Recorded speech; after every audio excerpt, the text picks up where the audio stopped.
a minor disagreement.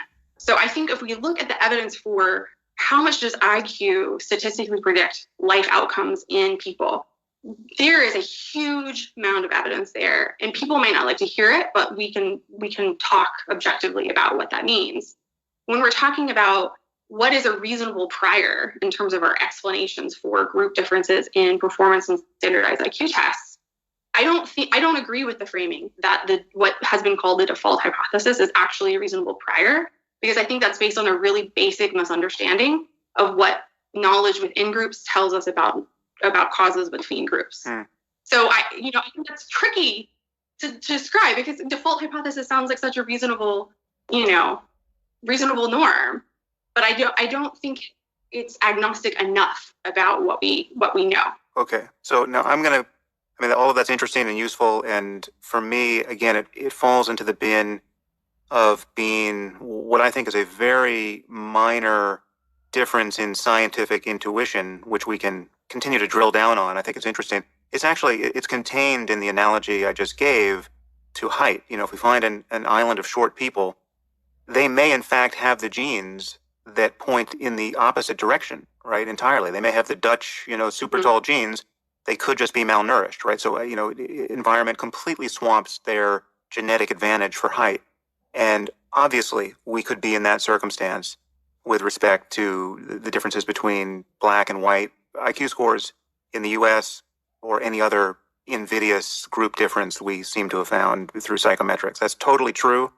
And I really think Charles Murray would admit that if put that way. But in terms of it being a different intuition scientifically about, what the default should be, it seems to me a fairly minor point. And it's a point, most importantly, it's a point about which totally well-intentioned people can disagree, right? And, often Murray just leaves it as he's agnostic, right? And it just seems a safer assumption that genes are involved. And again, you're right. He's assuming the valence there, that the genes are making the contribution in the direction of a disadvantage. So I think, this is probably, where the kernel of our core disagreement lies, which is that Murray is saying I'm agnostic, and he's sort of saying I'm agnostic about a range of possibilities, which often when he talks doesn't include the possibility that there is a genetic advantage, quote unquote, to people of African ancestry. I'm saying, there's just really no good science about this. And so I think where the more major disagreement is what is the risk to benefit ratio of spending time, pontificating about that possibility in the absence of any real scientific data. So I think if you have one set of values, I think it's, well, we should just be able to talk openly and honestly about, any possibility that exists. And this is one possibility of the world. And we don't have any good data to suggest that it's true, but let's speculate.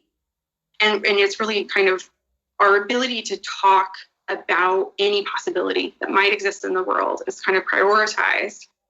I think where other people might also have not a different value, but weight a different value is, well, what are the harms potentially done by that speculation? And I think for a lot of people, they think about, well, that is a speculation that, even if it doesn't necessarily feed into, is it at least consistent with some really ugly racist views about the inferiority of Black people in particular. And so I think some people push back on this. Well, why should we talk about something about which we are scientifically agnostic that just so happens to reinforce a really ugly stereotype? I think for me personally, I am frustrated by the amount of attention that this topic eats up when we have so much good genetic data and so many exciting methodological developments that are on much better scientific ground that we could be talking about how do we use those to improve people's lives. But instead, everyone gets kind of sucked into this black hole of speculating about racial differences when we don't really have ready data or methods to solve that problem. And so I just think there's a real opportunity cost given how, in your own words, fraught and explosive this topic is, to paying so much attention to something that we can't and haven't solved well with data at the expense of talking about all the things we could, solve with data that we do have good scientific information on.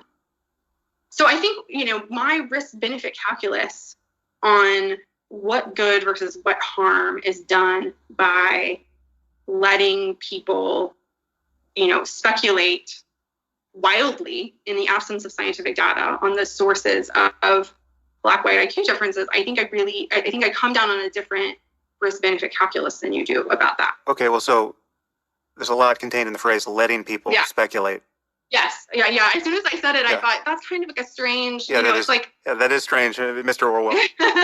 You and I totally agree about the opportunity costs here, but I view them as coming from a different quarter because I have no interest in IQ and I really have no interest in IQ differences among groups, right? So it's not for an intrinsic interest in this topic that I have suffered massive opportunity costs in getting sucked into this black hole, right? What I am concerned about is the quality of our public conversation about everything and the defenestrations of good people for bad reasons and the voxification of science and journalism that leads to witch hunts and blasphemy tests and scapegoating and all the rest. And what I think I'm seeing here is a failure to distinguish scientific disagreement from the pressures of politics and social activism. And I'm seeing most people, even most journalists and scientists, pin their hopes for political equality and social cohesion and good outcomes, or the hope for a good society, on our ability to either avoid certain topics until the end of the world or pretend that certain plausible assumptions are in fact not plausible, but rather just so outrageously unlikely and socially damaging that a person could only entertain them based on a desire to live in a society that isn't good, right? That is racist. So the assumption that people come away with, whether you consciously felt this about me and Murray or not, I would be happy to know, but the moralizing topspin of the article you and your co-authors wrote, and certainly the effect in the world, is that it suggests that only someone who's committed to maintaining social inequality, right? Only someone who is selfishly committed to maintaining the unfair advantages of their group based on racism. Again, this is something that the onus is on white people here. Strangely, it's not on Asians, right, who compare favorably to everybody on this particular metric. Only someone who's just morally deranged by our modern lights could be tempted to take what Charles Murray says about race and IQ seriously, or could have a default hypothesis that suggests that, well, we don't know what genes are doing here, but they're probably playing a role, and they're probably playing a role in the observed direction of disparity. And I think that's, one, deeply unfair, but worse, I think it's dishonest with respect to the actual nature of the scientific differences. I think it will be bowled over by coming developments in genetics and in other sciences. So I think it's unstable. I think it's not actually a safe space to occupy, given the coming advances in science. And this is my big picture concern. I think this is my default hypothesis that applies to everything across the board, not just intelligence. If you could list the top 100 things that we care about in human beings, intelligence would be one. I don't know where it would be on the list, but somewhere in the top half, certainly. But list everything we care about, the big 5 personality traits and susceptibility to violence and shyness and compassion and everything, sense of humor, right? I think virtually all of these things on the list will be dictated to some significant degree by genetics, in the case of individuals, and to some significant degree by environment. But the thing that will pose a political concern for people is that if we had ways of testing, ways of measuring all of these traits, and in many cases we do, and we decided to exhaustively test differences between groups, we would find differences. It would be an absolute miracle if the mean value for the 100 things we most cared about were the same for every conceivable group of human beings. And again, it wouldn't even matter how you pick these groups. These groups could be self-identified. They could be Yankee fans versus Red Sox fans. They could be the Norwegians. They could be people who think they're Norwegian but are wrong about it. We could chop up humanity in every conceivable way and test these groups, and we're going to find mean differences. So my view politically is we need to be able to absorb that fact and realize that it doesn't fucking matter, right? It really doesn't matter.